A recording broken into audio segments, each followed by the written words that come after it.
नमस्कार दर्शक बंधु स्वागत करुछि आम चैनल आम धर्म आम संस्कृति को। आज आम सुनिबा आदिगुरु शंकराचार्यଙ୍କ द्वारा प्रणीत श्री जगन्नाथ अष्टकम र अर्थ संपूर्ण ओडिया रे। अद्वैत वेदांतर प्रचारक आदिगुरु शंकराचार्य भारत रे चारि धामर स्थापना करिथिले एवं पूरा भारत वर्ष को एक सूत्र रे बांधिथिले।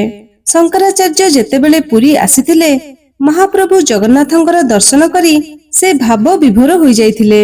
महाप्रभु जगन्नाथंक मध्यरे से वृंदावनर श्री कृष्ण को देखिबाको पाइले ओ प्रभुंक पई 8टी श्लोक गाइथिले जहा कि हेला श्री जगन्नाथ अष्टकम। प्रथम 2टी श्लोक रे श्री जगन्नाथंकर श्री कृष्णंक लीला और रूपर वर्णना करिसेंती। तापर 4टी श्लोक रे श्री जगन्नाथंकर गुणगान करिसेंती एवं शेष रे सप्तम और अष्टम श्लोक रे भक्तंक समर्पण कथा वर्णना करिसेंती। तेबे चालंतु सुनिबा श्री जगन्नाथ अष्टकम संपूर्ण ओडिया रे। श्री जगन्नाथ अष्टकम श्लोक 1 र अर्थ। कदाचित जमुना कूल रे वन रे बंशीवादन करी गीत गाई गाई आनंदरे गोपी मानकर मुख कमलर रस भ्रमर परि पान करिथिल। तुमर पादको लक्ष्मी शिव ब्रह्मा इंद्र गणेश आदि पूजन करंती। हे जगन्नाथ स्वामी मोर नयनर पथ देई प्रकट हुंतु। श्लोक 2 र अर्थ। बाम हातरे बंशी शिरे मयूर पुच्छ अंटारे हलदिया रेशम वस्त्र नेत्र कोणरू सहचर गणଙ୍କୁ कटाक्ष द्वारा संकेतरे कहुथिल श्री वृंदावनर वास ओ लीला तुमर अत्यंत प्रिय। हे जगन्नाथ स्वामी मोर नयनर पथ देई प्रकट हुंतु। श्लोक 3 र अर्थ। महोदधि तीरे सुनार नीलाचल पर्वत शिखर रे थिबा महल बा मंदिर रे महाबली भाई बलभद्र ओ मध्यरे भौणी सुभद्रांक सहित तुमे बसिछ तथा सबु देवतांकु सेवा करिबार अवसर देउछ। हे जगन्नाथ स्वामी मोर नयनर पथ देई प्रकट हुंतु। श्लोक 4 र अर्थ। हे कृपासागर प्रभु जलपूर्ण बादल परी कला सुंदर तुमर श्रीअंगर वर्ण लक्ष्मी और सरस्वती को तुमे आनंद देइथाओ। प्रफुल्लित कमल परी तुमर मुख देवगण ओ इंद्रंकर आपण आराध्य उपनिषदगण आपणकर गुणगान करंती। हे जगन्नाथ स्वामी मोर नयनर पथ देई प्रकट हुंतु। श्लोक 5 र अर्थ।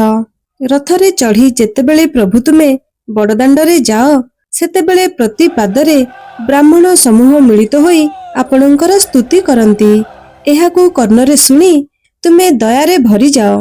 हे प्रभु तुमे कृपा सिंधु अट सारा जगतर प्रकृत बंधु अट आउ सागर कन्या महालक्ष्मींकर स्वामी अट।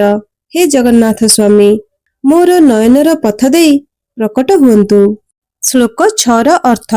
हे प्रभु तुमे परम ब्रह्म होई सर्वपूज्य अट तुमर नेत्र प्रस्फुटित नील कमलर पाखुड़ा परि अटे। तुमे नीलाचल पर्वतरे निवास कर ओ अनंत शेषनागंक शिर उपरे निजर पादको स्थापित करिछ। तुमे श्री राधांक प्रेमपूर्ण शरीर को आलिंगन करिबार सुखरे विभोर अट। हे जगन्नाथ स्वामी मोर नयनर पथ देई प्रकट हुंतु। श्लोक 7 र अर्थ। हे प्रभु तुमको ना मु राज्य मागुछि ना सुना रूपा माणिक्य मागुछि ना वैभव मागुछि समस्ते कामना करुथिबा सुंदर रमणी अर्थात सुंदर पत्नी मध्य मागु नहीं। केवल सदाबेले एहा प्रार्थना करुछि जे जेउ जगन्नाथंक गीत चरित को प्रमथपति शिव गान करंती से मो सामना को आसंतु। हे जगन्नाथ स्वामी मोर नयनर पथ देई प्रकट हुंतु। श्लोक 8 र अर्थ। हे प्रभु हे देवता मानक स्वामी एही असार संसार को अति शीघ्र हरि नियंतु। हे जदुपति मोर अपार पापर समुद्र को हरि निय।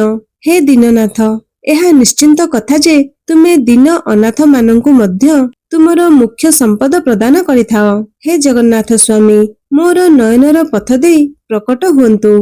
फलश्रुति जेउ व्यक्ति संयत ओ पवित्र मनरे सर्वदा एही पुण्यजनक जगन्नाथाष्टकम स्तोत्र पाठ करंती से समस्त पापरु मुक्त होई विष्णु लोकको गमन करंती। इति श्री शंकराचार्यଙ୍କ द्वारा प्रणीत श्री जगन्नाथ अष्टकम संपूर्णम।